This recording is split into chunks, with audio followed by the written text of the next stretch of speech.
Thank you for staying with us. You are still watching E Central. Now we brought you the news, and now let's spotlight a rich African music genre. From the East, over the past week, we chatted with Tanzanian rising star Jaivah about the Bongo Flava sound and its influence, its growth, and its global appeal, amongst other things. Here's how that went.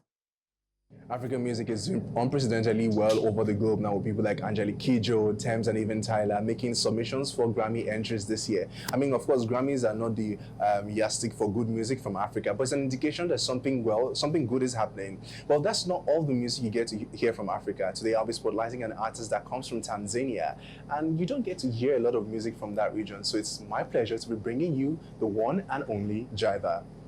Hi, bro, welcome. Thank you. Thank you so much. Thank Having you this so much. message on me. How are you? I'm good. How are you? This is your first time in Nigeria. Yeah, for real. What was it like arriving at the airport? Oh, it was super, it was super crazy, I didn't expect, to receive that warm, welcome, and I'm super grateful that, I know that I'm loved in Nigeria, and the welcoming was for me, and I'm super grateful for it. What have you heard about Nigeria before now, and you're like, okay, when I come here, I'm definitely going to try to experience this? No, actually, first of all, maybe I know or I've heard that, Nigeria is are the people, Nigerians are the people leading in IQ. That's what I know. Okay, and I'm expecting a lot, and I know they're hardworking. Even the music industry in Nigeria is just very, very up. And I'm, expecting to do a lot or learn a lot from Nigerians. Yes. Interesting. So let's go back home now. I mean, you've been doing music for a bit now. Yeah. Tell us about yourself. Tell us about your music. I learned that your name Jaivah is actually a Zulu word for dance. How did you come about that name? I've been in the music industry for quite some time, yeah. I remember my first song came out around 2015. And back then I was a producer too, so I was producing and singing at the same time. Oh wow! And, so rather that transition. Yeah, rather rapping and stuff. So the song did well, but at the time I was still in college, so I decided to really focus on college, and then left. Later on, I came back and started doing work. But seriously, it's from 2022, I could say.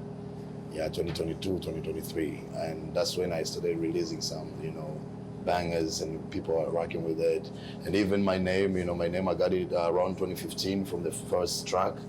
It was called Jaivah, which is a Zulu word for dance. And just this one presenter called Adam Chomvu just decided to say that, okay, I'm naming you Jaivah from now on. Yes. Yeah, and from there on, I'm called Jaivah everywhere I go. Interesting. I mean, 2015 up until 2024, what has the growth been like for you back home? And I mean, now you have a breakout track, Kautaka, that has now, crossed over into the Nigerian market. What is that like for you? Like I said, I'm super thankful to God, to my fans, because it's not been that long, since I started releasing these bangers. I just say this, I think it was only from 2022, something like that, when I started really releasing, some bangers. And, the outcome is very big. The outcome is very big, and I'm one of the biggest in my country, actually. Whenever I go, I shut down. It's crazy out there. And the latest release, which is Kautaka, is off. Madness. I love that song. Madness. Thank you so much. I mean, I really love that song. I've seen Fowls, do a lot of videos to the song Dancing with His Guys. Yeah. I mean, now I hear that there's Fowls on the song. Mm-hmm. There's DJ Neptune's on the song. There's ABE. It's like an entire Afrobeat ensemble. Like you just gather the Alphabit Avengers to put on this music. How did that happen, please? First of all, I'm thankful for them being, cool. So my team and I, decided to now that the song is doing good in Nigeria, let's try and get some, artists from Nigeria who are going to kill the song. And, my team started flowing up to some, artists, and thankful enough, they were able to get them. And, one time DJ Neptune was in my country too, and he really liked one of my songs, before this one. It was called Buruda, and he liked the song and the sound and everything. So I decided to take that chance to talk to him about this song now that's doing good in Nigeria. And he was cool with it, and I'm like, bro, maybe if I could get this and that, it would be nice and that. And I said, okay, I'll suggest some people for you. And that's how it came through, And we got Fowls, we got AV, we got Poco, and Neptune himself. So Interesting. It's crazy, yeah. Interesting. Now, let's go back to your country, where you're coming from. Yeah. I mean, it almost feels like it's an underserved region. We don't get to hear a lot about music or even entertainment, from your region. What is it like being an entertainer from Tanzania? Yeah. What is the entertainment landscape like there? Actually, in East Africa, yeah. Yes, sir. In East Africa, Tanzania music is doing really nice. It's the industry in Tanzania I think maybe could be the biggest, around the region, and we are trying to because I don't know if because we are speaking Swahili most of the time, because that's our language, first language is Swahili. And sometimes we get to hear some songs that really get out there, maybe get up to hear like Mario's song, once, even Davido's, rocking with it, and but it's we are still trying to really get out of the country, further west or further south, really get to grow the market and our music careers here.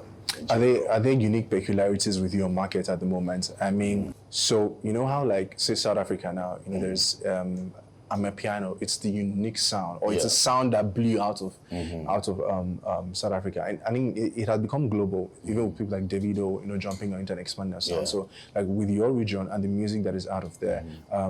What are the unique peculiarities around your region, surrounding like your music and the sound and the culture? Yeah, so actually we have Bongo Flava. That's our sound. It's called Bongo Flava, and we have this new sound which is called Singeli. I don't know if you've heard. I've heard of it. that before. Yeah, I was Singeli researching is sounds from Africa one time, and I even heard of Ethiopia Way. I heard of sounds like Bongo Flava. Bongo Flava. Yeah. I used to call it Bongo Flava because it has an A behind it. Yes. But now I'm learning from it. It's Bongo Flava. Okay. Bongo Flava, yes. Interesting. So there's Bongo Flava and Singeli, which Singeli is doing really, really nice in the Western world. Yes. And we are looking forward to really introduce it to other cultures too. Oh, interesting. Yeah. With music or entertainment generally, a lot of times governments of nations, have a hand in helping to export these cultures or even supporting. So, for example, in South Korea, K-pop is a thing, and the government actually they were involved in pushing that kind of sound. In Nigeria, we don't have a lot of government involvement in our music because it's mostly decentralized. But I want to know, in your region, what is the government involvement like in, especially with your music first, before we even begin to talk about maybe arts and culture and film? Yeah, the government is involved because we as artists are used most of the time, to educate people and other citizens, through music. But at the same time, they are working their way out to really get us out there, because they're trying. We're not that good yet, or the government doesn't help that much, but they're trying. And maybe by next year, because they are trying to launch something, for really pushing the music out there and the culture. So let's see what will happen. Okay, but we are looking forward to it. I'm really looking forward to that. So right now, I want to live vicariously through you. I've never been to Dar es Salaam, I've never been to Tanzania, I've never been to East Africa before. So if I'm to travel from Nigeria and say I want to come to East Africa, where are some of the top spots, you might want me to visit, game reserves and stuff like that? Yeah, my brother. When you come to Tanzania, the whole of Tanzania is cool. I love it. Yeah, the whole of Tanzania is cool. Actually, the Dar es Salaam is that city now, maybe like Lagos or something like that. So there's Zanzibar. You could go and visit the islands, Zanzibar Islands. There's Serengeti. Yeah, there's Ngorongoro. There's the tallest mountain in Africa, Kilimanjaro. There are a lot of lakes, like Lake Victoria. There's the ocean, and it's crazy. This is getting long, guys, and I'm glad that Jaivah is here. So by the time I want to go to East Africa, I have an official host. And actually, my team, the extra, my label is going to host you, my brother. I love that. I real. love that. I think one final question to you before we even wrap this up is that, for you, what is the big picture? What is the big dream? No, actually, every artist's, dream is to become global.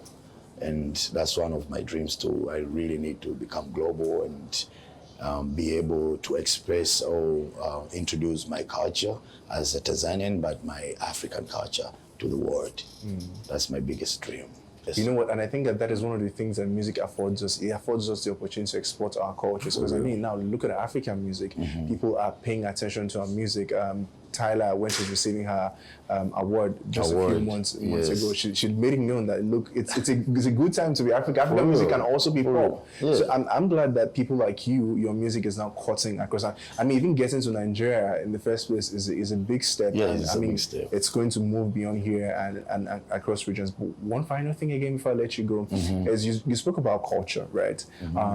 I only speak English. Yeah. I used to know American Sign Language. I used to be very good, but I dropped my sign a long time ago. I started learning French at some point, but it wasn't moving like that. So now that I have you here, let me try to learn a little bit of Swahili. Yes. So tell me, man, what are the words? What's your go-to word? What are the words I should learn? So actually, we could start, with greetings. Yeah. Greetings. Okay. Yeah. So we could start with, like how you say how far here. Yeah. In Tanzania, you could say mambo. Mambo. Yeah, mambo, and people will answer poa. Poa. Yeah. Mambo, so poa. I think that's the first word you should really learn. Okay, let's rehearse it. Mambo. Poa. I love it.